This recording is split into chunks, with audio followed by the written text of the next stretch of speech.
Seriously, what the hell's wrong with you people? We're bad guys. It's what we do.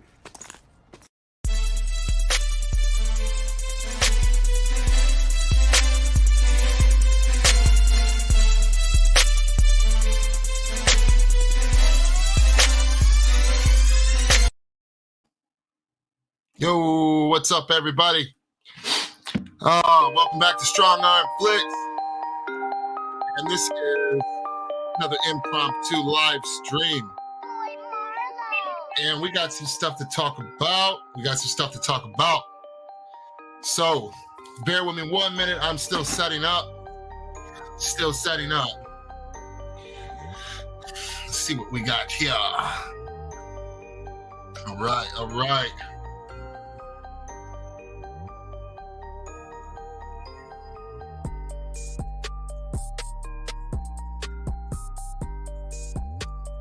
Hey, Pedro.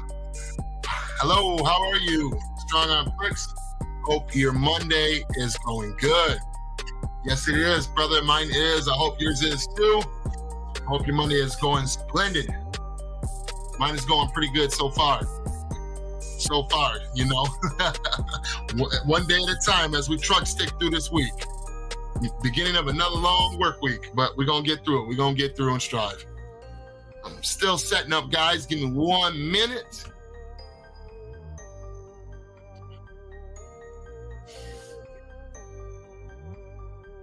And I'm going to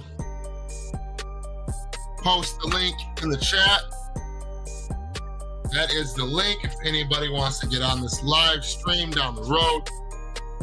It's in the chat. Hopefully it doesn't get, I don't think it'll get taken down. Oh. So anyway, guys, it is Monday. January 23rd. How's everybody doing, man? Talk to me. How you guys doing this Monday? So, I got a couple of things I want to talk to you guys about. We got a little bit of an update on the Ayer cut of David Ayer's Suicide Squad. Obviously not a release date window or anything like that. We do have an update about more information about the Ayer cut. Some of you who are over on the Twitter sphere, subscribe to all these massive channels and, have no life outside of work except like me, may have seen some of this and some of you may have not. But nonetheless, I want to go over and talk to you guys about it. And also, I want to talk about Shazam 2, Fury of the Gods. Apparently, there is an end credit scene that we do not want to miss. An end credit scene to die for. that is basically being speculated on and talked about right now on the web, on the internet, and I want to go into that. And I also want to cycle back around to James Gunn and his decisions that he has made regarding the new DCU and the DCEU. We're going to talk a little bit about the decision making on his end and all that stuff. Pedro said, where everyone at? Gotta give him time, brother. Give him time, man. I did this stream. I do want to apologize. I didn't schedule it. I just kind of threw this up like 30 minutes ago and just went go. So you got to give. I'm trying to give everybody a little bit of time to get in here. I almost didn't do it. I was gonna do the stream over the weekend, honestly, but a lot took place, and we're gonna do it now. Waiting to see if Jeffrey Warfield is gonna be able to get in here or not. Not sure. Yeah, not sure. But so guys, let's just kick it right off. Okay? So let's head over to, I think the film junkie likes to call it the tweets. But yeah, we're gonna head over to Twitter sphere. And so there is a Shazam 2 end credit scene being teased.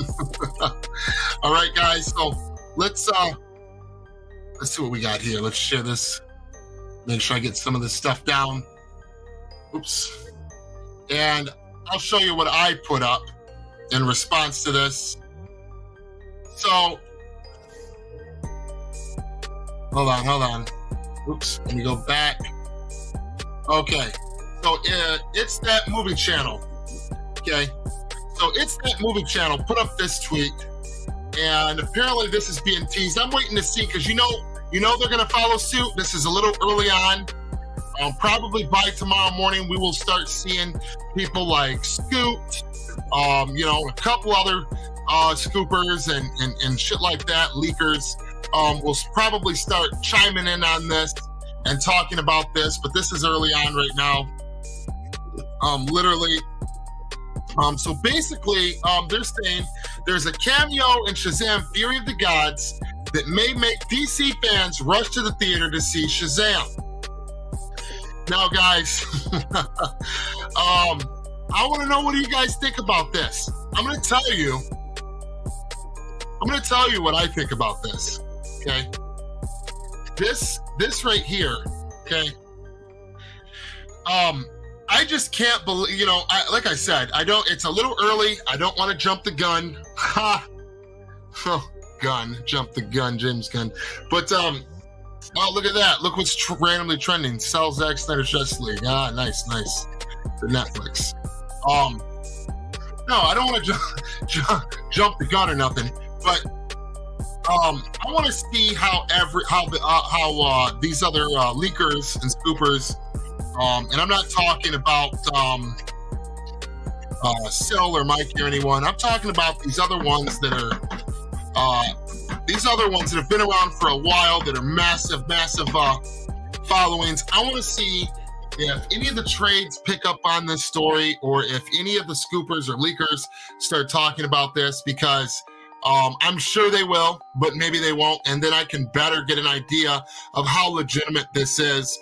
But what I will say is that if this is something that they're going to try to push to market this movie, they're out of their goddamn mind, because the best cameo that we had was with Henry Cavill at the end of Black Adam, finally getting to see him don the cape again and see him back. That was dope. And immediately upon having him back for that cameo, James Gunn and Peter, call up Henry Cavill. Hey, sorry, but you're out. You're not in our plans. We're hitting the reset button. We're not continuing with no Snyderverse shit. So if they start trying to, push or market this movie for a fucking end credit scene, it's really just going to show how out of touch that this studio is. And I really almost think that this is a troll move, because I want to wait and see, till at least tomorrow afternoon. Because if this is legitimate, and there is an end credit scene, and they're trying to push for this shit in this movie, I want to see what exactly the talk, what exactly the consensus is, and what people's these leakers and scoopers such as Scoot and other ones. I want to see, WBD. I want to see if anybody reports on this or anything, or any news site, article sites. And I just want to see what the general consensus is and what angle they're going to try and push with this end credit scene, because I absolutely do believe that there's an end credit scene in the end of Shazam. But if they're going to try to market this movie, or these accounts are going to try to market this movie for an end credit scene, I think Jeffrey Warfield said it best on his site, on his page. And let's go see what he said, because I absolutely agree with my boy Jeffrey. He says right here, movies, TV shows, and content in general should not rely on cameos to sell a product, because if you do rely on that, then it tells me that you have failed what should have been the selling point of your movie, the story. Nailed it. Jeffrey, now I already gave him another like if I could. I already liked it and retweeted it. But yeah. So Jeffrey, hit the nail right on the head. You know what I'm saying? And, with this whole, I just, like I said, I almost feel like I want to wait a day or day, maybe two, and really see what the general consensus is when these other large accounts are talking about it, and see if anything like a Hollywood Reporter or somebody, or Variety or somebody, if they start, talking about this, or Forbes. And I really want to see if there's something to this, because if there's something to this, and this ends up being something that's like talked about, and they try to push this movie with an end credit, because of the end credit scene, or because of the cameo, I just, I don't, it doesn't matter. I mean, it's just, we already been through this with Black Adam. And like I put on mine, like I put on my page, and what I have to say about it, like I said, to their response, they put there's a cameo in Shazam Fury of the Gods that may make DC friends rush to theaters to see Shazam. I said, no, it won't. And then at WBB, fool us once, fool us twice? Nah. We know all three of these DC properties releasing are dead in the water after the product is out. This was a poor decision by James Gunn to reveal their hand before it was fully thought out. And so this brings me to the main topic of this video. And let me jump in the chat, pause right there. We'll get right back to that. We will get right back to that, ladies and gentlemen. And let's see. Pedro says, Gunn ain't releasing news until the 31st. He should stop teasing and going on Twitter, teasing, man. I'm pretty upset. Yeah, I'm pretty freaking irritated with it too. I'll get into that in a little bit later though. They smell bait and switch. Absolutely. Integrity 101. What up, Integrity? He says DC is toast. I mean, as far as I can tell, I mean, again, who knows? Maybe Gunn's got some kind of crazy, miraculous plan up his sleeve that none of us seen coming. I mean, pointless cameos don't make people rush to theaters. I think that was proven with Black Adam. A lot of the people that went to see Black Adam went just to see Henry Cavill. When Black Adam started out, The Rock tried to salvage that movie, tried to distance himself from Hamada and all of them who were in power when he created that movie that he had to shake hands with to get it made. And he tried and tried. He tried getting reshoots to add in, Amanda Waller. He tried getting reshoots to, add Henry Cavill, fought for that. And he did his best, but at the end of the day, when the movie started out, right away, all over it. Walter Amada, Toby Emmerich, and fucking Jeff Johns stamped all over the beginning of that goddamn movie. When people were already, just straight up boycotting, and I don't agree with it that early on. People shouldn't have been boycotting. But people were already just fed up in general with the DCEU, with the trajectory and how far they deviated away from what was supposed to happen in the universe, and how much they have did a soft reboot and went nowhere. Soft reboot went nowhere. Soft reboot went nowhere. Soft reboot went nowhere.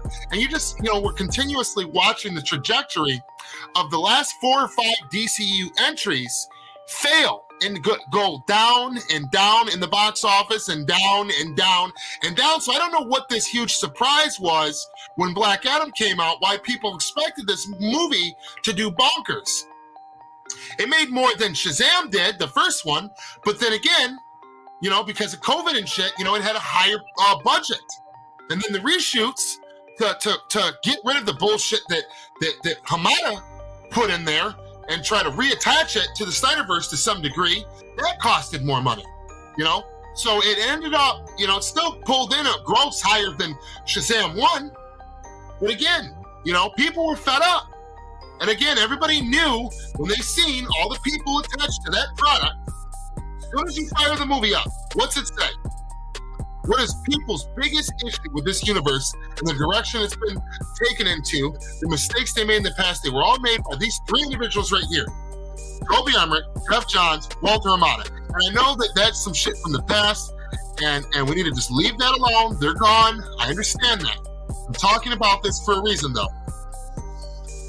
And if you either get me or you don't. And this is something that I wish people understood with this Black Adam movie. You know, I wish people would take that into consideration. But see, people don't. They just want to say, oh, well, you didn't show up for the movie. And it's like, you know, me personally, I did show up for the goddamn movie, you know? But I can't fault all my other DC brothers and sisters that have been on this decade-long ride with me and watching these mistakes happen, mistake and mishap, and reshoots and bait and switch and just abuse of the creatives and reboots after soft reboot after soft reboot. Because that's what it was. Birds of Prey was a soft reboot of Harley Quinn. Okay, that didn't work. So then what they do? They soft rebooted as soon as they made Shazam. They soft rebooted the universe with him, but kept him in it barely, just barely. You know, by one of the bullets from BVS being in it, and a throwaway line, and you know, a Batman fucking doll. You know, there's Jeffrey Warfield. Hey, brother.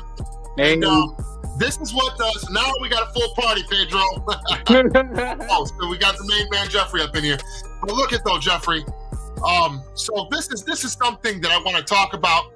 As you can see, Shazam 2 in the title, Meaningless end credit scene. We're on that part right now. So, Jeffrey, I seen you retweet this first, and I just read to everybody what you put, and I told them that absolutely agree with you on this. And it's that movie channel. They put up this, and I told them, they're saying that there's a cameo in Shazam, Fury of the Gods, that may make DC fans rush to the theater to see Shazam. And I am calling complete bullshit. I'm not saying that there's not a cameo. I absolutely believe that there is. Yeah. But if they think that that's going to get people to rush to theaters after the whole Black Adam debacle with Henry Cavill, they've lost their flipping minds. Yeah, and the thing is too, looking into this whole thing, like I was looking into who were the villains of Shazam 2 and who they were going to be, and I actually found out that sometime last year, that basically the villains in this movie, even though one of them is called Athena, they aren't villains. They aren't in the comics. Like, they're not in the comics at all. Like, apparently they're two completely original characters that have just been made up for this movie for some reason. Like, there is no backstory to them at all. They're just completely new characters. Wow. And you know, and like I was saying though, is that for one, you know, like I said with the Black Adam movie, people did show up to the theaters for Henry Cavill specifically, but the problem is that Black Adam is not a well-known character. Okay. Shazam kind of is. Black Adam is an afterthought to Shazam. Now, as cool as I think and badass I think Black Adam is, you know, I just don't see why people don't understand. Like, no, the movie's got to be good. Then we can talk about your cameos a bonus. That's like having your champagne after you eat your steak. You know what I'm saying? Yeah. So if you don't get your steak, you know what I mean? And your steak ain't A1, you don't give a damn about how good the champagne is. You're ready to leave the restaurant. Mm-hmm. You know? And I wanted to, real quick, Jeffrey, because I know some of the people out in the chat have already seen this, and I talked about it, but I wanted to read your comment, and because I absolutely agree with you. You put movies, TV shows, and content in general should not rely on cameos to sell the product, because if you rely on that, then it tells me that you have failed what should be the selling point of your movie, the story. Absolutely agree right there. So for one, that instantly makes me feel like they don't trust their own story. You know, and again, I like I said, I want to wait till at least another day or two goes by, because if there's anything to this, Jeffrey, we're gonna see leakers and scoopers that are, you know, such as like Scoot and maybe Forbes or the Hollywood Reporter. They're gonna talk about this. If there's anything to this, in the next day or two, this is going to be talked about. Yep. I really want to wait and see what the general consensus is of this information before I, you know, speculate too hard on it, you know. And I'll update what I've got to, you know, what my thoughts are on the topic, on the subject then. But I'm just saying now, you know, if this is, you know, they end up starting to try to like do their marketing based on whatever this cameo is, and we see some kind of updated final trailer, and they reveal the cameo in it, and they start pushing or talking about it, or it gets leaked online, and they think that that's going to get people in the theaters. They've lost their damn mind, because like I said, people did show up. Shazam would have, or Black Adam would have made even less money had Henry Cavill not been in that movie. But again, a Black Adam movie that's been in the production for 10 years, that we never thought would see the light of day, much like the Flash movie with Ezra Miller, we still haven't got to see. People are just burnt out on waiting for these projects, you know, and plus, you look at the last 4 or 5 DCEU entries, and they've soft rebooted the universe and soft rebooted again, and then the end credit scenes went nowhere, the story went nowhere, then they soft rebooted again and again. And you look at the box office trajectory, and it did nothing but the last 4 movies leading up to Black Adam, but go down and down and down and down. It wasn't like Black Adam came out and just bombed for no reason because it was a total pile of shit. The movie wasn't bad.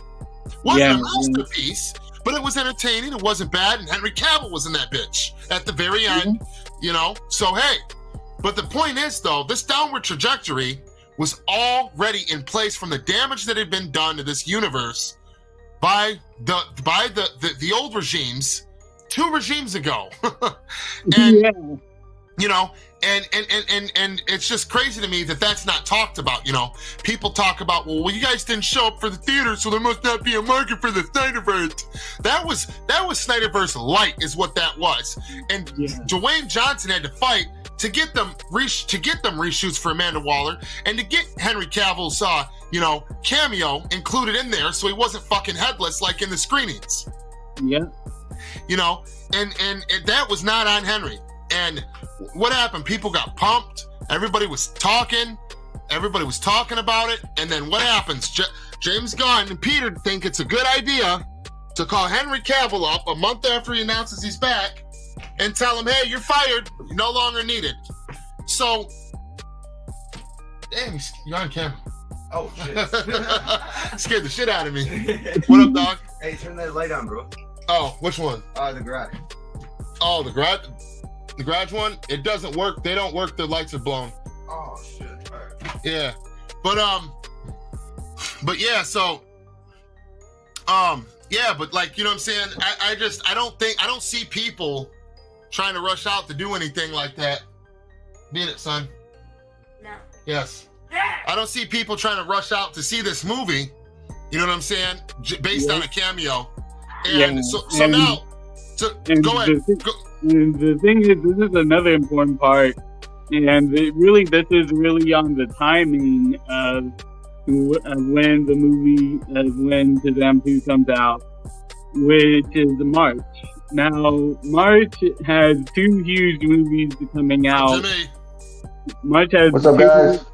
March has 2 huge movies coming out at the same time, along with Shazam 2, which is John Wick 4 and Spider-Man Across the Spider-Verse. Now, And that's some huge competition already, because you can't say what you want about Shazam. Like, I personally like the first Shazam. Like, I actually really do like it. It's a really great, fun family movie. It is. And but if you're like comparing it with Spider-Man Across the Spider-Verse and John Wick 4, really I don't think Shazam 2 is gonna have that same kind of pull that Right. John Wick and Spider-Man have. Exactly. And and here's my issue. I just want to say what up to Jimmy. What's up? What's up? What's What's up, up, brother? Jeffrey? I think, and this is what I want to add, since we're on the topic of Shazam, the first one, is that I didn't have no particular issue with the first Shazam. The only issue that I had, which wasn't the director or even Zachary Levi's fault, was that the way that they so loosely adapted the continuity, they were already trying to get rid of the Snyderverse at that point. So it pissed me off how loosely adapted they did this, that they included it in the universe, but enough to where it could have been an Elseworld thing, like they were like trying to rewrite the events of BVS and Justice League at that point. And it was just the continuity that was in there on these little throwaway, little lines and stuff. Like I just didn't, I don't know, it just didn't hit right, like for me. They'd have been better off leaving that shit completely out of the movie. And I think that for me, at least for me, I would have had a better experience watching it, because if you just take it for what it was, you know what I mean? Yeah. It was a nice little standalone. It was something that, was different. And the character Shazam's always been a lighter, more lighthearted and fun and funny, and and family good time. There was nothing wrong with that. That's that's how the character's origin is. And I have no problem with that. At all. I think the larger issue, at least with me in particular, is Levi himself as an actor outside of the movies. Zachary Levi, in the comments that he's made about Snyder, about the Snyderverse, about Walter Hamada and all that stuff, which we've went over before, and then him denying the Snyder Cut during that time, that really did not help his cause or help people want to rush out to see the movie. Hence the low box office. Is still turned to profit, was still very enjoyable, and I enjoyed it for what it was. But like I said, now we got to see, is he going to have that same magic this next time around? And here's I want to get to this point so we can move on to the next one. And here's the main thing that I want to break down to you guys. Okay. So right here, with them so they're basically relying on a cameo in Shazam: Fury of the Gods to make people rush out to see the movie. Can you guys see this? Is it screen sharing? Yeah. Okay. And here's my issue with this. And this is my question. Now that people know that there's no point in rushing to see these movies other than what the trailer gives you. If you like what you see, then go see it. But if you're going to see this movie, which nobody is, but nobody's going to go see these movies for cameos and shit like that, or end credit scenes, because we know now that this shit is going to lead nowhere. Yeah. They've got these 3 properties, right? They've got The Flash, they've got Aquaman 2, Shazam: Fury of the Gods. These movies are done, they're ready to go. But here's the problem. The whole debacle with what they did with Black Adam, how they handled Henry Cavill with his cameo, with it, the way they handled that, and firing him a month after he announces he's back, and then James Gunn coming out and announcing that he is rebooting the entire universe.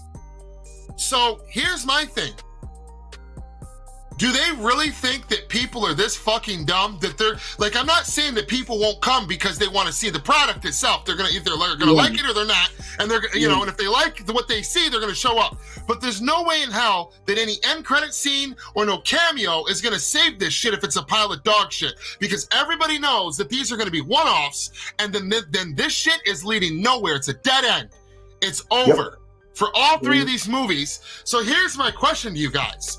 Do you guys think, again, we're circling back to this, do you guys think that it was smart of DC studio exec, James Gunn, to reveal his hand before they knew what the fuck they were doing.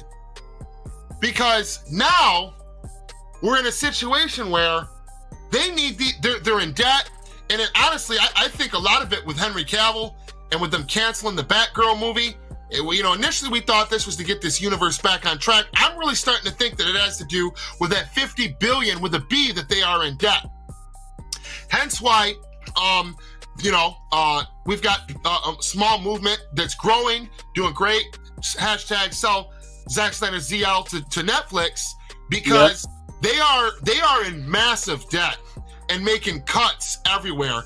And there was just a live stream about this the other day where there was actually a new report that the debt is actually more substantial than what's been reported. Wow. Yes. Because this is really how big it was. And because this part really told me how much, and that they really worried that it kind of alluded to that it was probably bigger.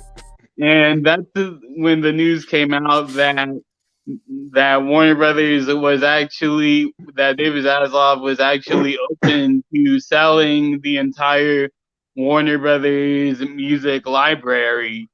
Like, you know how massive the music library is for Warner Brothers? Like, very huge. Like, that's really insane. So, like, to say that you're going to sell your entire music library of every piece of content that you own is really telling in how much debt you are. Right.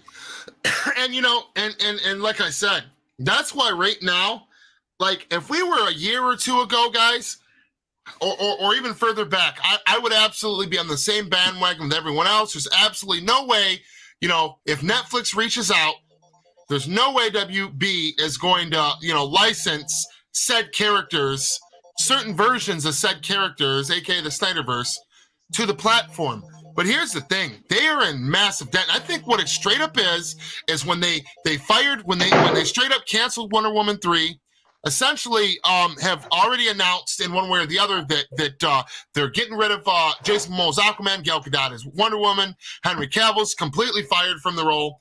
That basically they can't afford these big name actors. Ben Affleck is Batman. They can't afford it anymore. Is what I'm starting to think it boils down to. One, James Gunn wants to do what he wants to do, so it works out for him. But for two, I think honestly, what pushed this is that that they just can't afford this anymore. And if they're in this kind of massive debt, then why in the hell would it be a smart move for your DC executive to tell the fans that he is hard rebooting, that they are firing all these actors, when you've still got 3 properties attached to this old universe that you've already spent $200 million plus on each property, and you've got 3 of them to release. So now how the hell are you going to market these knowing that people know that when that comes out, that's it, they're done? Yep. He already shot himself in the foot. You shot yourself in the fucking foot, essentially. Yep. And again, this is something, like I said, that I just, this right here, this is incompetence on a high level. And so that immediately makes me not have a lot of faith or respect for James Gunn as a DC head executive of DC Films now. DC Films. You know that he did what is it? He changed his tune. Have you seen that? He changed his tune, saying now we're gonna half reboot it now on Twitter. Now we're back to like I said, he needs to just shut the freak up and drop this slate so we can see what it is, because I know to a degree he's having fun fucking with people, and that's not smart. Again, that's another issue that I have with him. This is not a smart move to play these mind games thinking it's cute with your audience when you're coming into an environment where they've had nothing but regimes playing these little fucking games just like this. And he would have never have done no shit like this when he was working with Marvel. He would never have done or interacted with the Marvel fan base when he was under Marvel all them years. He would have never have interacted and confused the audience, went back and forth in arguments on Twitter with bot accounts. He would have never done that.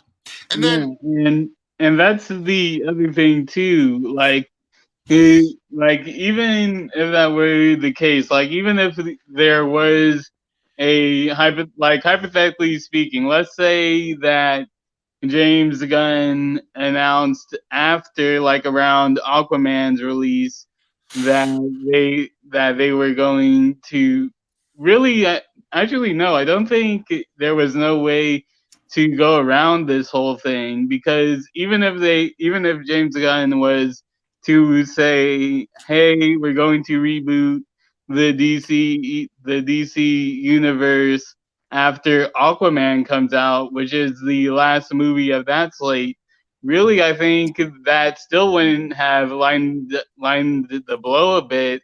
In fact, I think it would have made it even worse right.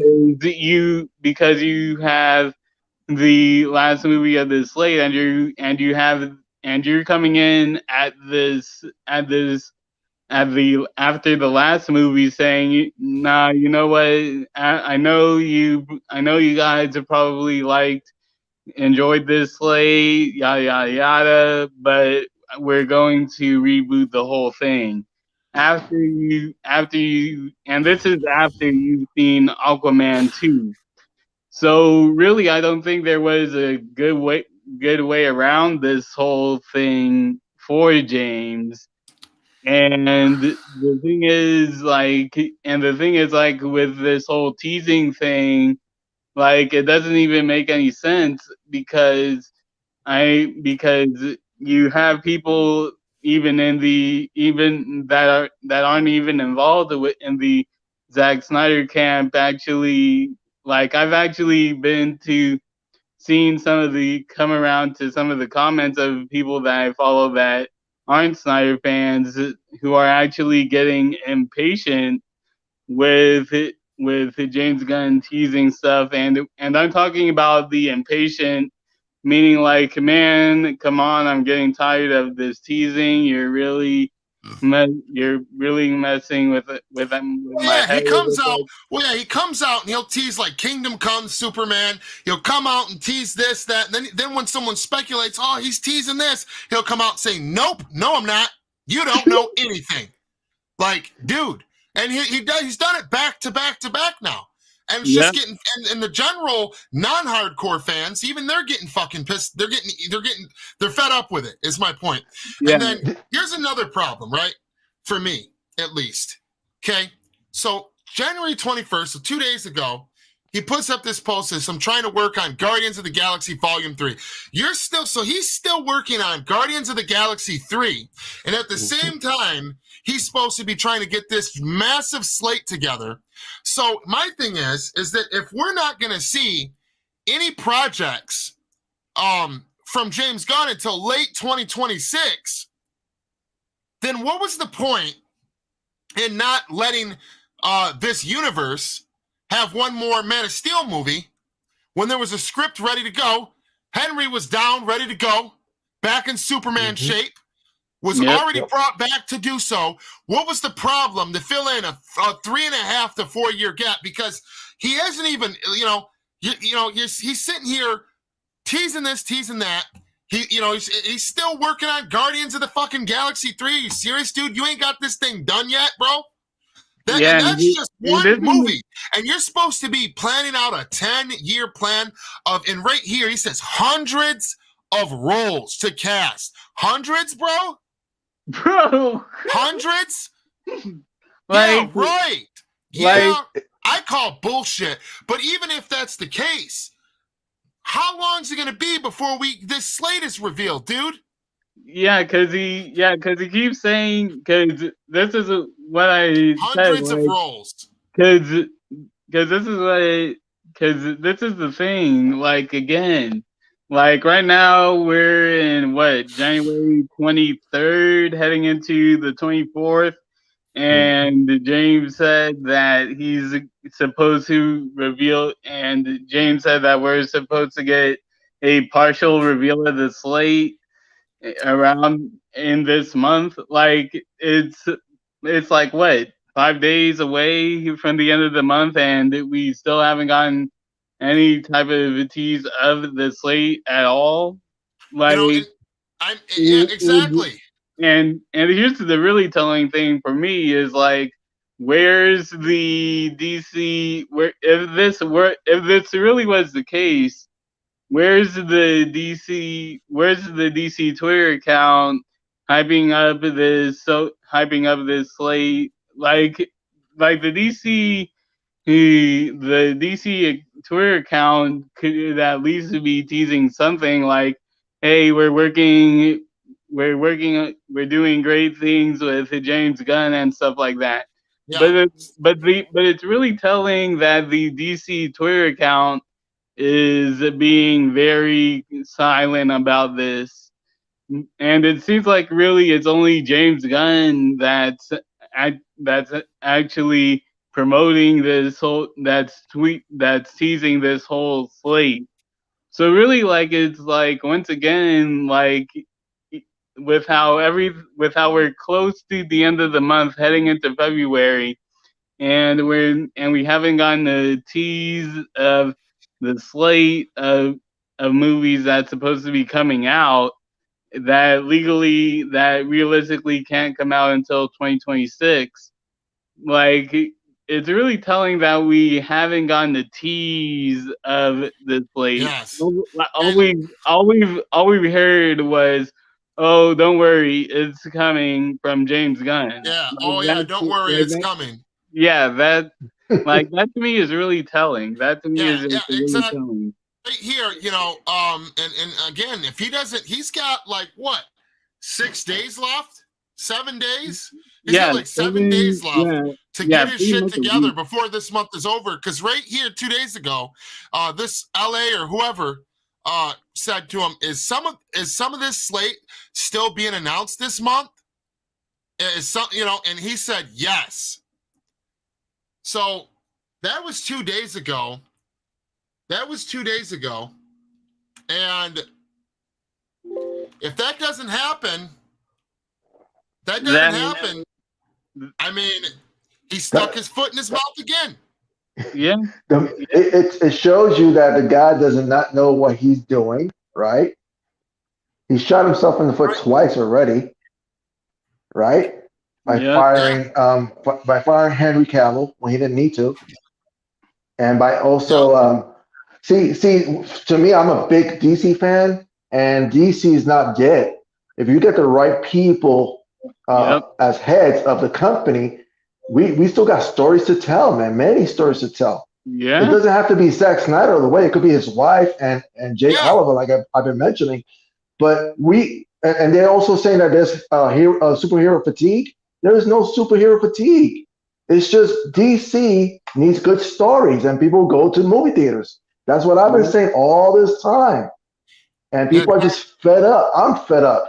Many people, my family's fed up. My children be saying, like, when are we going to see Henry Cavill again? When are we going to see Man of Steel 2? That's what's wanted now. I want that. They want that. A lot of people want that. Yeah. Right? But if they're going to be putting a person that doesn't have his head in the game, he's still working on Galaxy of the Guardians 3, right? Yeah. This is not going nowhere. You could see it right there. I'm not stupid. You're not stupid. Jeffrey's not stupid. We see what's really happening. They just don't got a real game plan. That's it. And this was a tweet today actually, that Greg Silverman came out. And for those who don't know, Greg Silverman used to be the head of DC, or one of the executives of Warner Brothers at the time when Zack came around. But he said something very interesting that I think is relevant to really what we're saying. He pretty much listed Avatar 2, Megan, and Puss in Boots: The Last Wish. And he said, and I quote, "It's like if you make movies that interest people, they make money." So to me, that's really the thing and really I completely agree with what Greg Silverman said there, because with the movies that DC has right now, it right now it doesn't interest me. Like it doesn't like, or I won't say that it doesn't interest me to the point of saying I need to see this, but it is interesting to the point where it's like, yeah, I guess I'll see it.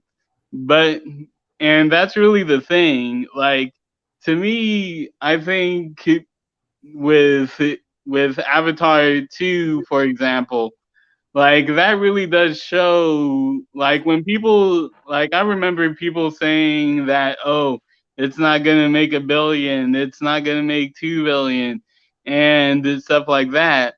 And still like and the excuse was that the first Avatar came out in 2009.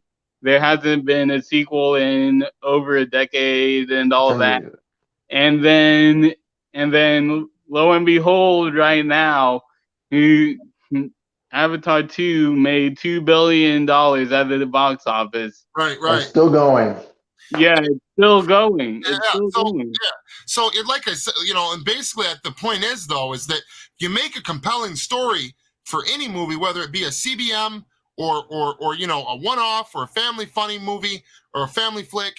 The people you make something compelling, people will come. That's all there is to it. Avatar didn't make $2 billion+ now because people are fatigued on that kind of shit. It's a good story. That's Yeah, what it is. I loved it. Great story. It's very and again, I know it's not a cape shit, but it's very in that realm. You know what I'm saying? To a degree, because of what the content is, just like the what's the word I'm looking for? Like just the tone of it, the magic of the movie, the supernatural, like over the top sci-fi shit. It's very up the alley of a CBM of some cape shit. But even though it's not, and this movie made $2+ billion, and the last movie they made was over a decade ago. It's just, if you make compelling stories and make the kind of content and compelling stories with it that people want, they will show up by the drones. That's all there is to it. Not only that, you see the runtime of this movie, Avatar? Yeah, it was 2 hours and almost 3 hours, right? 3 hours and 10 minutes. Movie.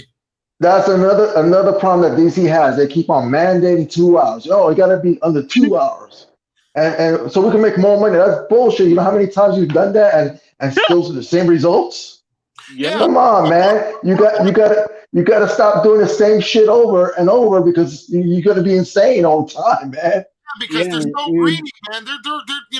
They're so damn greedy. They're trying to get their profit before the product is even released. They're already like, all right, well, what we're gonna do is, they're just like some greedy fucks, man. Like grease balls, man. The people running the studio.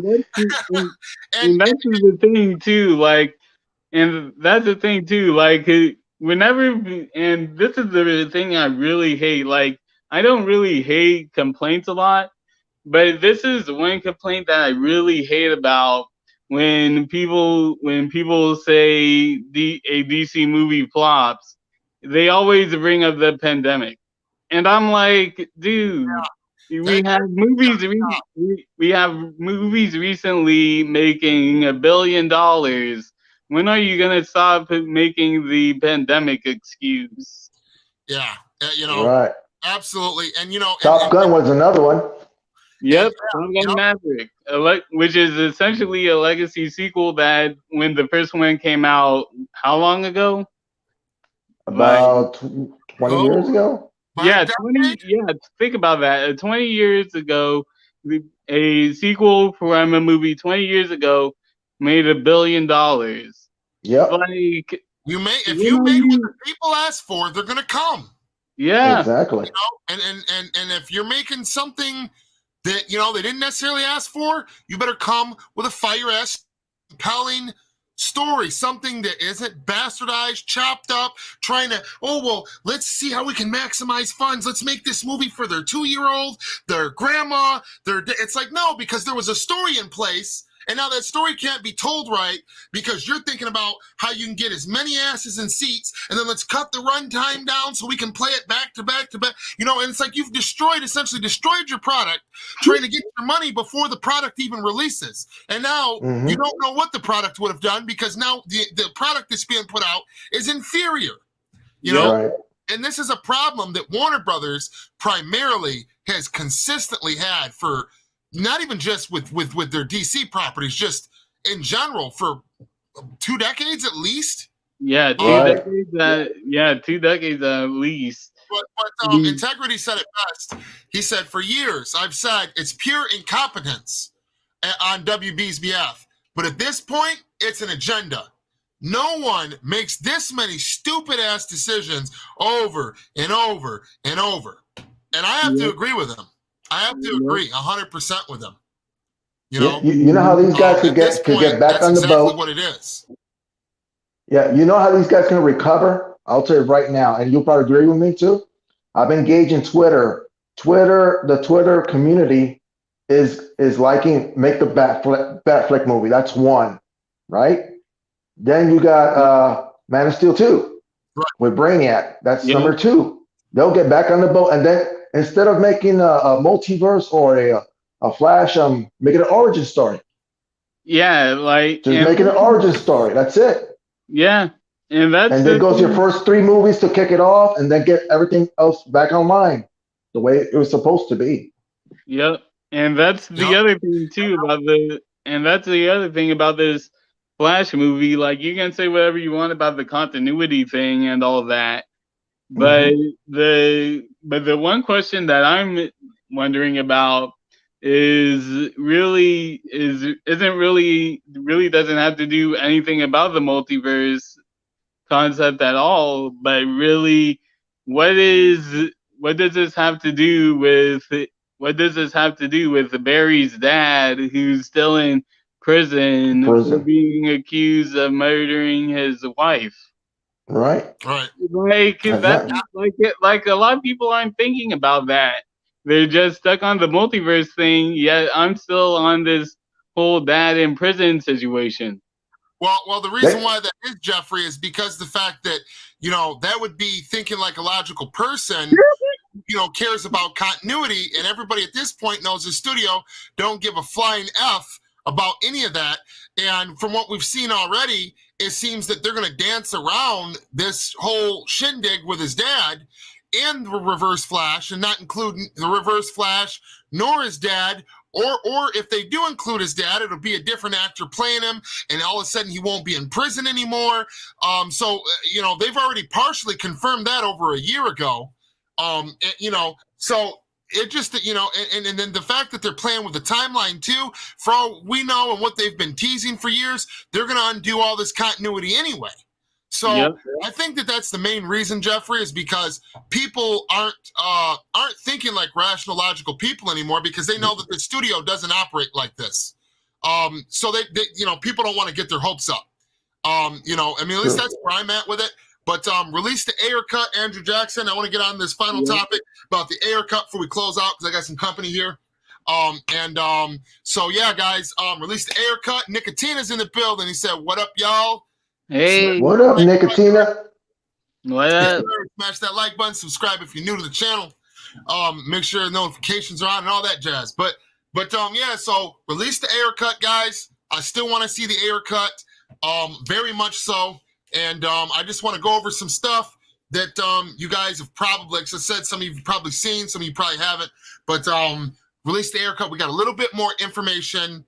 As you guys know, my boy Will Rowlands, he's a big one of the OG members of the Snyderverse community as well. You know, he has seen and got a private screening with David Ayer of the Ayer cut. And when he initially seen this a couple of months ago, he came out and said that, like, basically, you know, he couldn't talk a whole lot about it for obvious reasons, but he said, dude, he said it was really, really good. And he said it is criminal that this movie was not released in theaters. So immediately, like, I've been wanting to see the Ayer cut since before, you know, the Snyder cut. I'm like, well, wait, this movie got, you know, dicked with first, and then you know, early on, I was trying to tell people, like, let's do Ayer cut first. Ayer cut first. They're like, no, Snyder cut first. I'm like, all right, well, Snyder cut then. You know, here we are. You know, and I'm happy as hell we got the Snyder cut, you know, but still waiting on that Ayer cut. Still waiting on that. Yeah, Ayer I want cut. to see that haircut, man. I want to see that haircut. And yeah, so anyway, Will has seen it. So Will and David Ayer, a couple of days ago, actually over the weekend, I believe on a Friday or Saturday, they passed. They were speaking to somebody, and they spoke about the Ayer cut. Both of them did, and a little more information was presented about this movie, and I wanted to go over some of it with you. I saw some of those images, man. They're fire, bro. Yeah. Some of those images that Ayer put out, man, they're fire, man. Especially the Joker, man. I'm bet you that he did a pretty good, badass job. I know he did. I know his Joker did a bet. I know his David and Leto's version, original vision and version of the Joker was fire, bro. Yep. You know, I agree, man. And you know, and right here, where's it at? Because this right here. So this is how this started out, right? Yeah. I don't see where he's at. So this guy right here was being a complete asshole, okay? And I think I kind of told this guy off. I don't know if we're gonna scroll about that. Don't need to see that. But he said basically this guy was being an asshole. He says, "I'm sorry, anything that wasn't included in the theatrical version is an afterthought, and it's called a director's cut when they add scenes to a movie. It wasn't because it was too dark and scary for toddlers." You know, this guy knows it all. He knows more than the director does. You know, this guy's a fucking filmmaker right here, you know. The real cut, and then up here he says, the real cut's already on HBO Max. Also, him making a director's cut with 40 minutes of extra footage isn't going to make that garbage movie any. But like these people, man, it shows how ignorant they are when they comment. Just how ignorant. I just don't understand how these people don't self-delete their own tweets, knowing how retarded their comments sound. Like, you know, but it sounds like those haters from Snyder's cut. Remember they were saying the same shit about his? Oh, it doesn't exist. It's never going to be made. Oh, bullcrap, man. I knew it was going to be made. Yeah. So anyway, David Ayer, he comments, because this guy pissed David off. This guy didn't just get under my skin. He got under David's. So David Ayer himself comments, retweets this, comments, he puts, you know what? Normally you're absolutely right. This is an extraordinary case of a movie, though, being utterly re-engineered in post. It's not just a couple of scenes being added back in. The nature of the film was fundamentally changed. I'm looking you in the eye and telling you this. My cut is vastly better.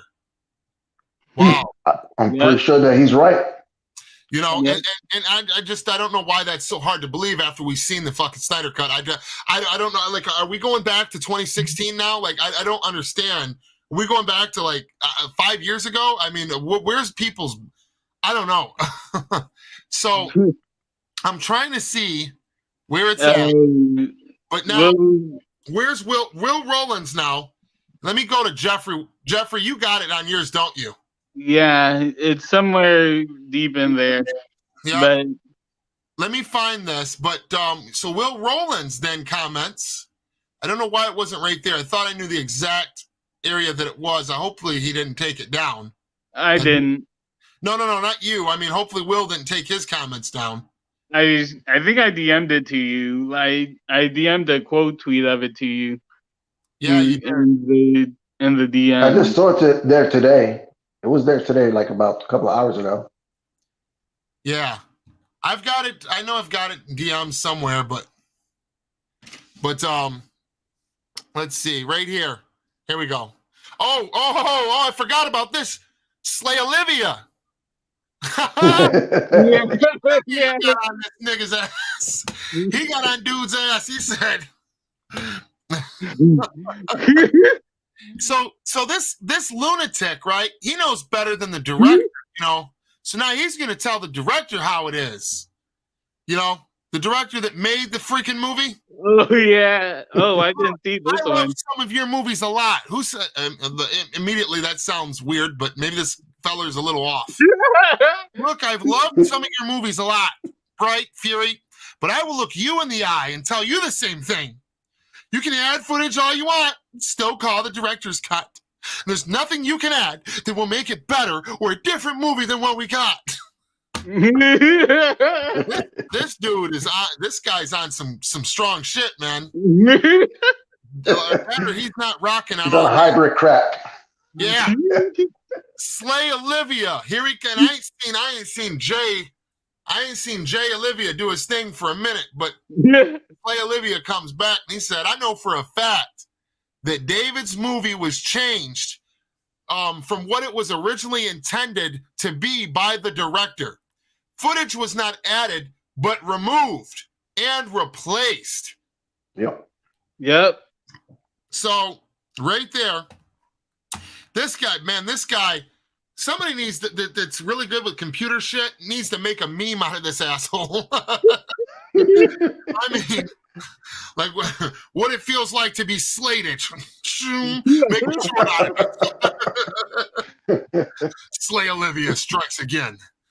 But yeah, so he just got doubled down, And again, let me go back now so we can get to the main one that I wanted to talk about. So Will Rowlands, like I said, he has seen this movie though.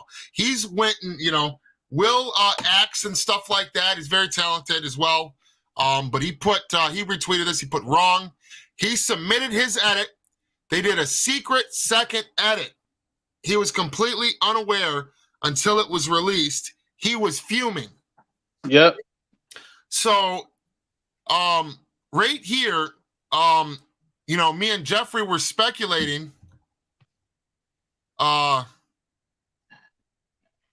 Is this confirming that the original Ayer cut, that there's two versions? One, the fully mature version that is rated R. Yep. And, I believe that this is a confirmation, Jeffrey. You want to break this down a little bit? There's two I believe that there's two versions, right?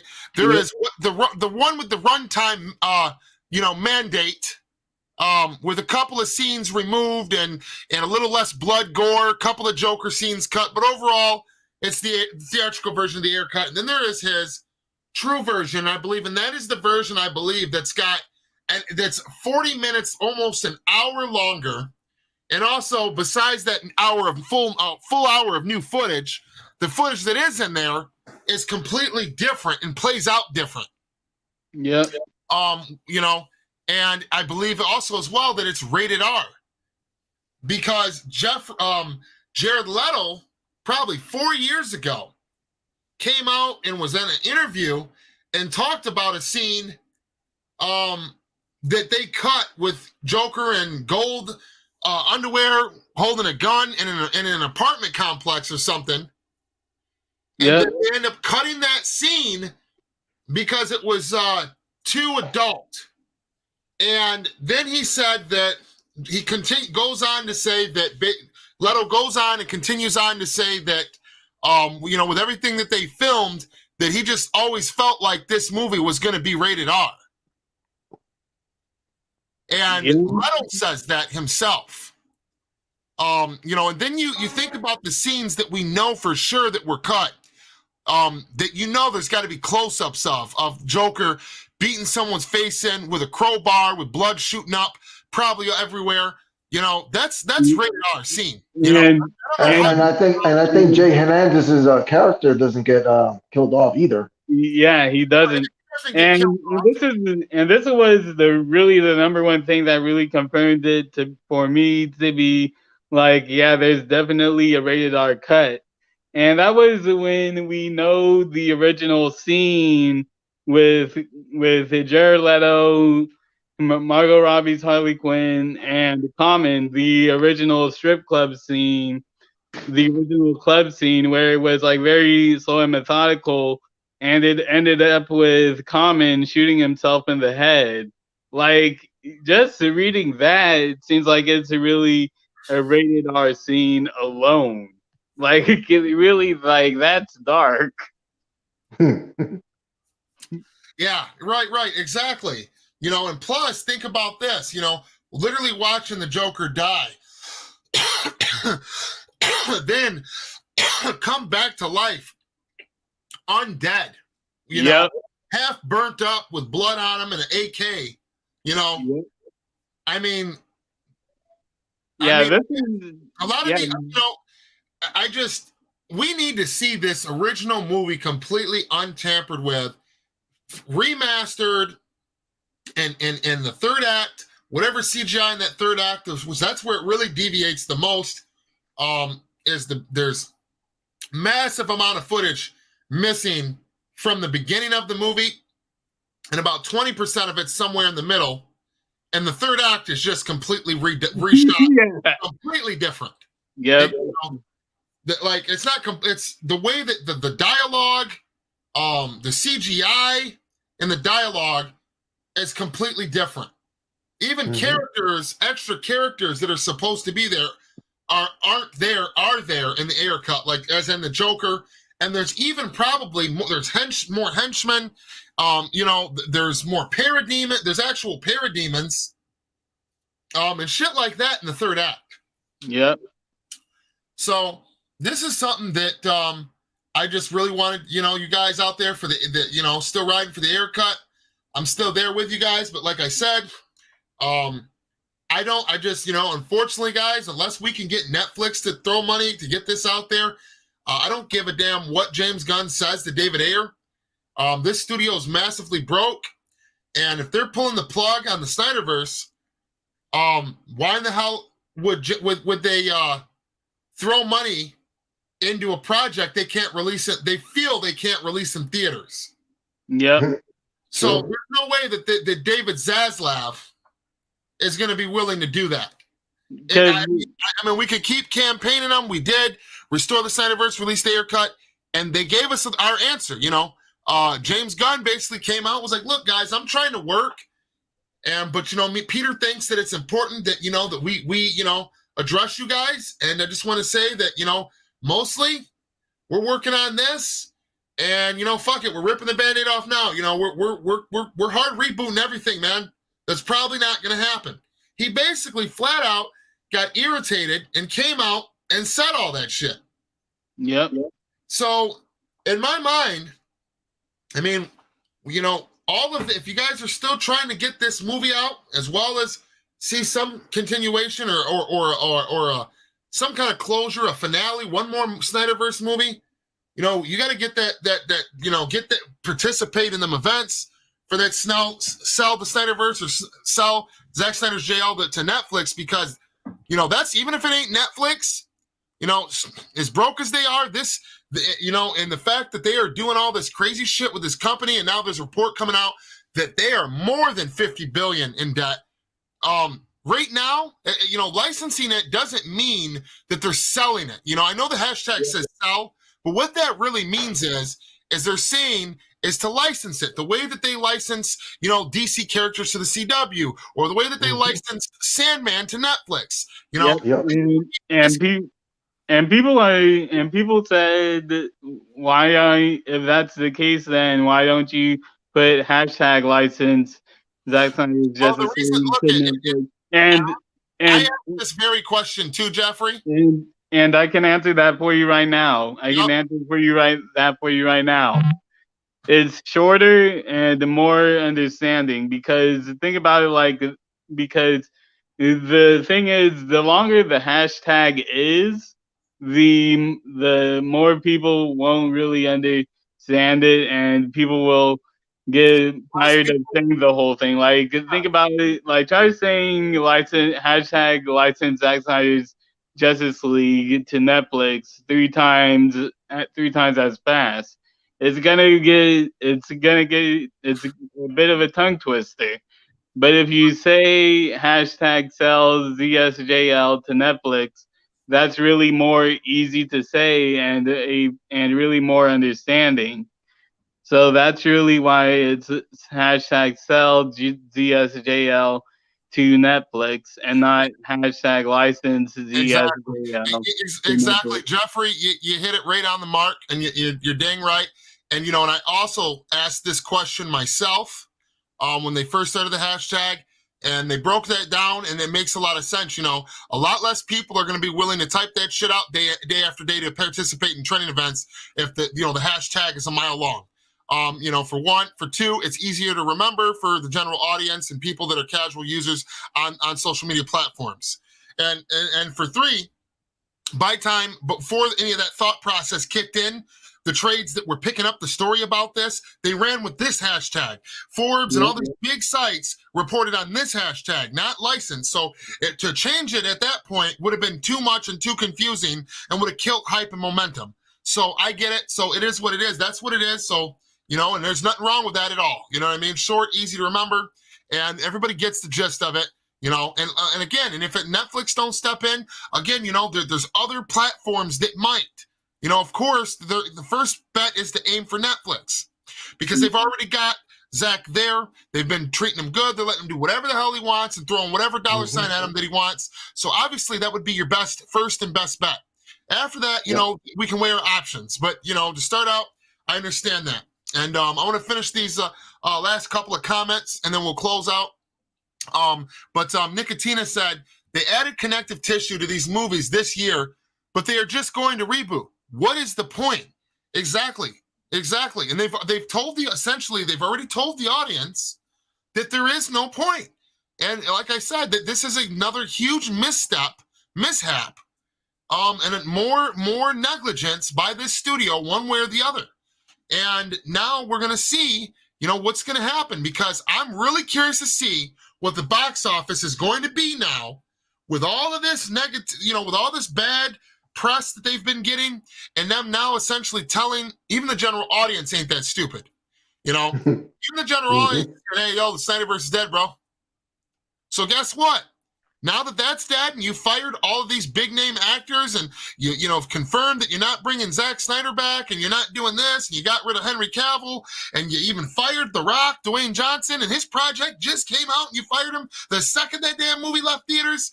What do you think? Like, people are gonna, even the general audience can count 2 + 2, can add 2 and 2 together and understand. Okay, I'm not saying that they won't turn up, but I'm very curious to see what the box office is now going to be with The Flash and Aquaman 2, because both of these movies have negative press. Negative fucking shit around them. With Aquaman 2, we got the Amber Heard debacle with Johnny Depp. That bullshit. There's a lot of people very passionate about that and don't want to see that movie because she's in it. Ezra Miller, enough said.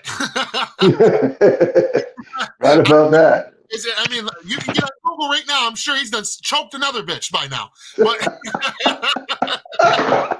he probably did. But I like the dude as the Flash, man. I'm just saying that, my point is, it's like you've got these negative things attached to these properties to where you don't even know how to market them anymore. Now you've essentially made whatever cameos and end credit scenes you've added into it useless because of the way that you handled Henry Cavill and Black Adam, your newest property. So now you can't count on half the general audience is going to be turned off just because of the negative shit that's attached to both these properties. Then you've got the hardcore fans not coming because you've decided to cancel the Snyderverse, do this. Now you're telling people you're going to bring in Guardians of the Galaxy actors to play new DC characters, and then you've got real DC fans that ain't coming because of what you did to Henry Cavill. Exactly. So it's like, I'm just, like I said, I know that they're not going to I don't think that a property as big as The Flash or Aquaman 2 are going to completely bomb, but I don't think it's good. I don't think it's going to be good. Shazam 2, I think that's just going to be another, I don't know. So, I'm not going to see that shit. Yeah, I'm not, it's just. It's just one financial mess after the other, man. They just bad decision after bad decision. So exactly. have you heard that they're going to put they're doing some pickup shoots for Flash? So that's more money. So where are they getting this money from? And what is the point You And know, what is the point exactly? I mean, I just, like I said, and this is what's stupid, because they did the same thing. They let Dwayne Johnson do the same thing with bringing Henry Cavill in. You're broke, Right. but you're going to let them have full creative control and spend more money and plan out a sequel, and you're going to wait until it comes out and leaves theaters to tell the director, the actors, and the fans at the same time, you're fired, fans, it's over. What's the point? Why even let them spend that bread to shoot some meaningless shit that you're going to essentially go to the audience and say, nope, we're going to take that back. Sorry.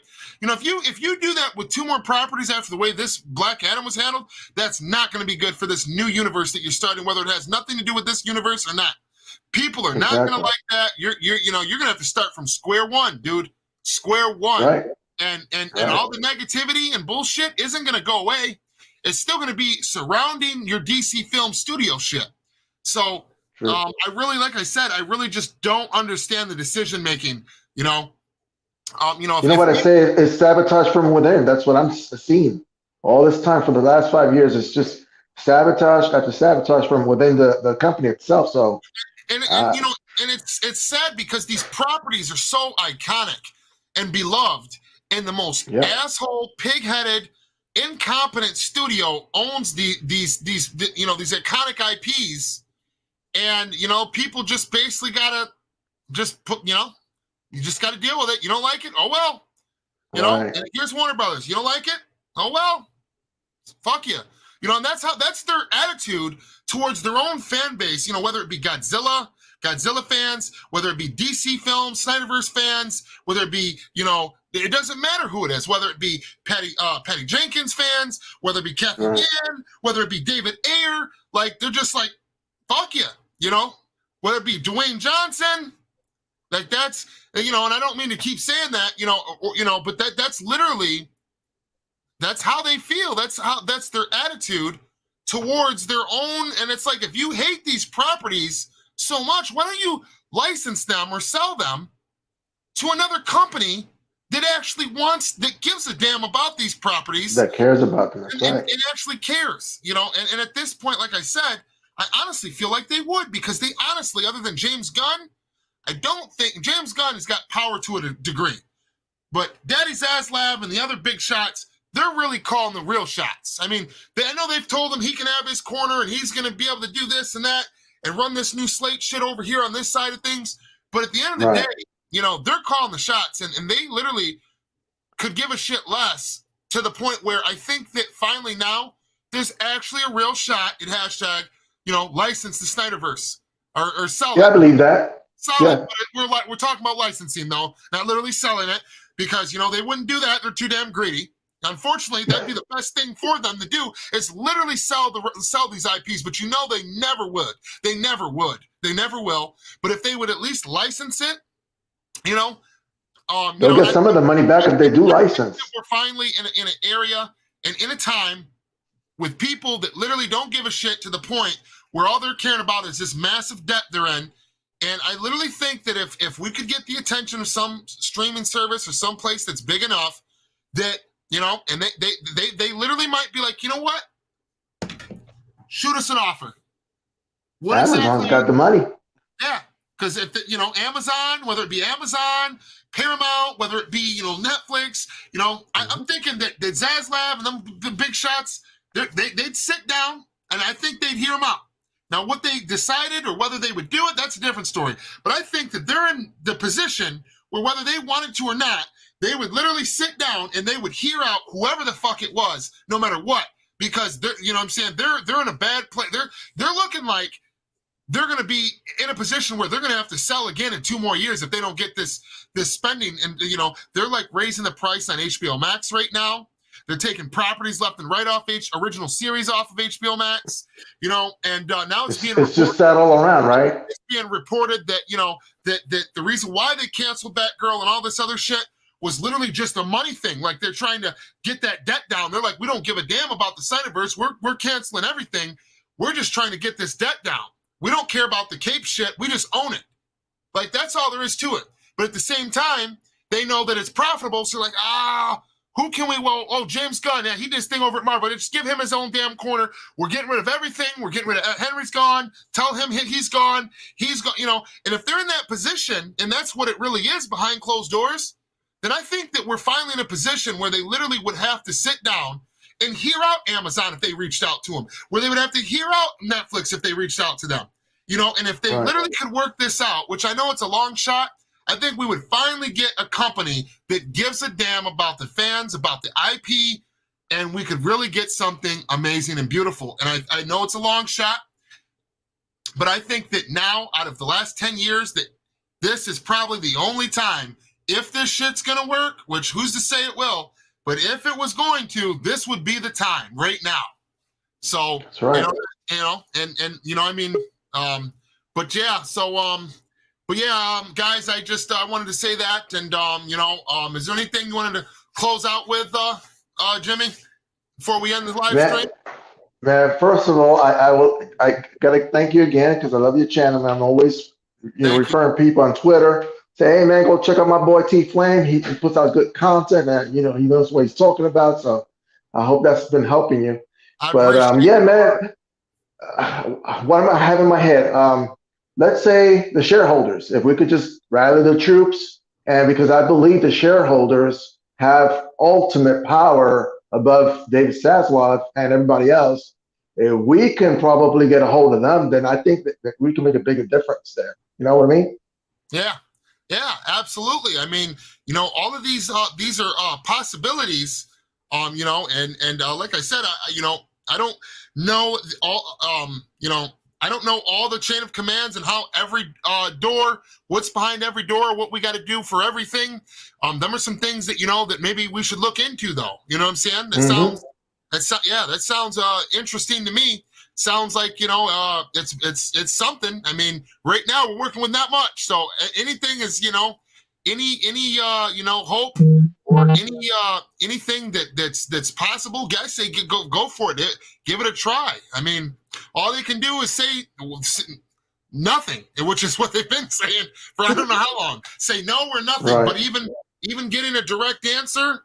Because I'm telling you, if one of these studios offer them a lump sum of money, they're even in a position now where I've seen these articles come out and they're like, if they even were to humor the idea, which there's only been a few negative ones. Most of them have been positive, surprisingly. This is another reason why we should strike while the iron's hot, because we're actually getting, for the first time ever, extremely positive press coverage.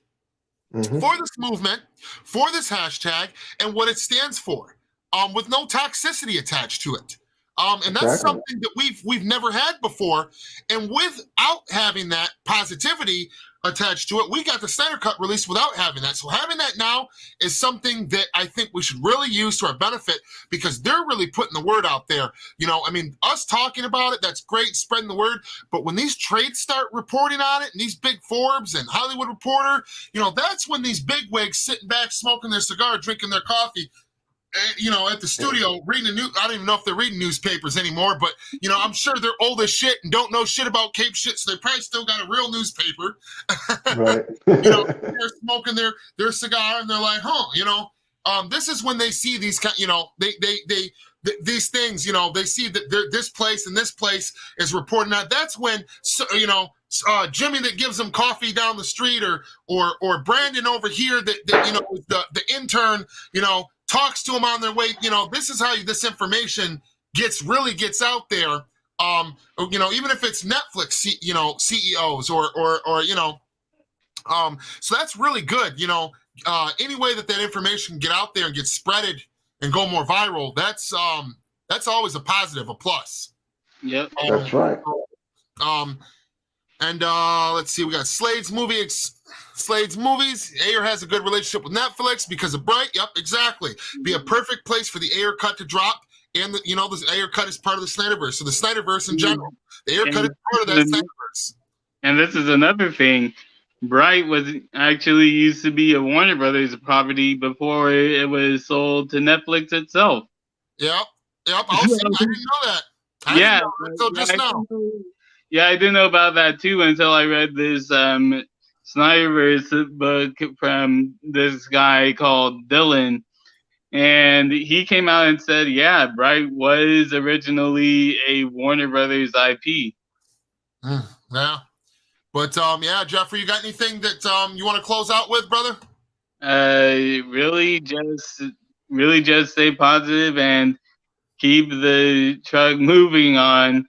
Hashtag sell Snyderverse to sell ZSJL to Netflix, because I think Netflix is okay with that, because they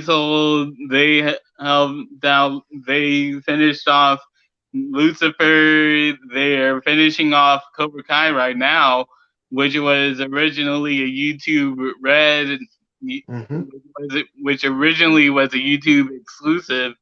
They picked up Cobra Kai and are now finishing the whole show before they go on to do spin-offs. So yeah, like I think Netflix has no problem with that, picking up the Snyderverse. Yeah, they got the money. Yeah, oh yeah, and that's why I said. And another thing is too is people need to quit putting a cap on what kind of bread Netflix has. That's something that I wish would stop. You know, people trying to you know, trying to comprehend the amount of money that Netflix has to spend. It's just ridiculous to me. You know, Right. you know, and they've already seen. You know, at one point they was already considering releasing the Snyder Cut on Netflix. You know, they were, but Warner Brothers, AT&T, they were like, nah. They got this thing too viral. It's self-marketing. You know, they knew that this thing would be a hit. AT&T did, and they owned a share of the company. They were the ones that greenlit that thing and got that out there. You know, because if they wouldn't have done that, there's a good chance that Netflix would have had the chance to negotiate further and would have possibly have gotten that on Netflix, because, you know, if you watch Zach's Army of the Dead, it's in the background. The film, the Snyder Cut, it says it in the safe scene. One of the safe scenes, it's on the shelf. Says it. The 214 Snyder Cut, the original. Yeah, we were going for actually too. Yeah. So, you know, this was already something. Again, you know, there's a good possibility. You know, James Gunn could be some pushback, but at the end of the day, you know, it's above his head. You know, that doesn't mean that he can't still do what he's doing on his side of the spectrum. We're talking about licensing the Snyderverse, which is a certain version of these characters, a different iteration, the universe is outside of anything else. These iterations are Zach's, and that's why nobody wants to fucking touch them, because they know they can't do them right without him, but they don't want to bring him back neither. Yeah. You know what I'm saying? So there should be no issue. Yeah. So I mean, but yeah, all right, guys. We're gonna call it a day. We're gonna close it out. Jimmy, thank you for joining the panel, man. And Peace out. peace. Thank you for coming through, brother. And Jeffrey, peace out, buddy. thank you. Peace out, Jeffrey. Jeffrey, I'll see you again real soon. We'll probably schedule one for this weekend. And yep, because I want to get back on track with our schedule and everything. But yeah, this DC slate casting that Gunn's doing, he's got 7 days, man. 7 days, baby.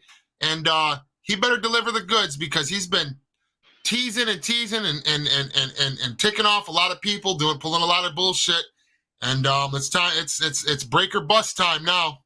Yeah. You know? It's you know, it's grind time. So, but all right, guys. Thank you guys for watching Strong on Flix. Till next time. Peace. Peace.